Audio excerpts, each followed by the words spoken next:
Hi, you're watching Kristincooks, and I have another pumpkin recipe for you. So let's go.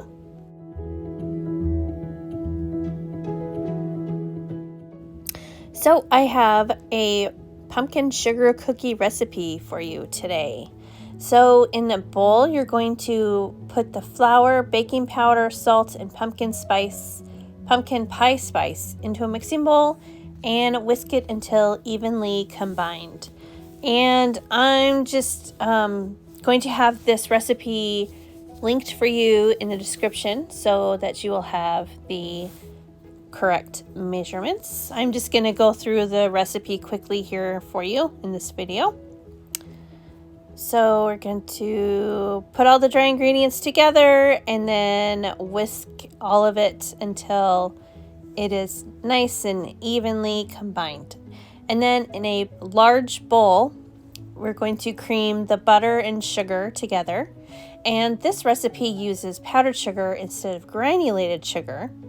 And this is going to provide a nice, kind of a fluffier texture than if you used granulated sugar. And I thought that was kind of interesting, so that's why I really wanted to try this recipe because, usually it's granulated sugar and not powdered sugar. So I wanted to try this. And then just cream it together. You can use a stand mixer. You can use a handheld mixer. But I just like to do it with a spoon. I just didn't want to get all that extra stuff out. So then after that, then beat in the pumpkin puree. Not pumpkin pie filling, just pumpkin puree. Egg, vanilla extract, almond extract, and the recipe says that the texture will look grainy because of the powdered sugar, and that is absolutely correct.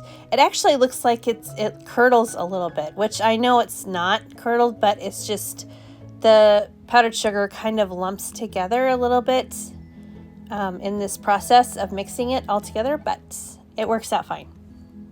So then after I mix in the pumpkin and everything, then we're going to add the dry ingredients into the wet ingredients and mix it until it's just combined, and then don't mix it anymore. We don't want to overmix.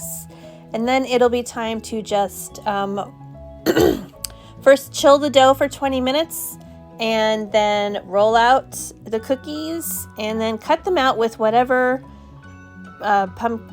cookie cutter you like. I'm just going to use a pumpkin shape, but you could do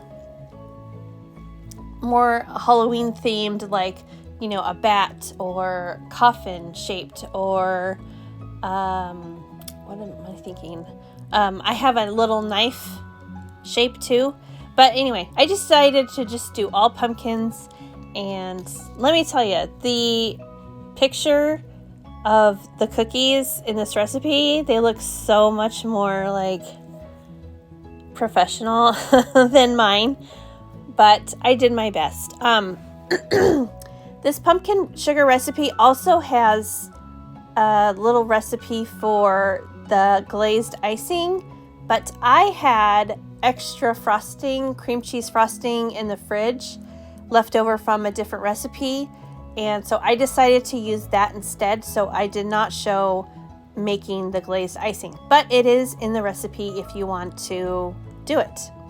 So here it is. I just frosted them with the cream cheese icing, frosting, whatever you want to call it, and then I just decorated with some orange and green sprinkles. I was going for a pumpkin effect. I hope it worked out.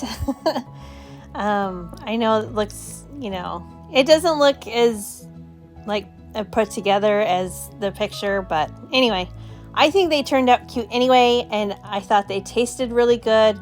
If you like pumpkin recipes, you're going to really like this one. I thought it turned out really good. Look at them. They're so cute. I just like them. And they were baked in the oven at 400 for about 5 or 6 minutes.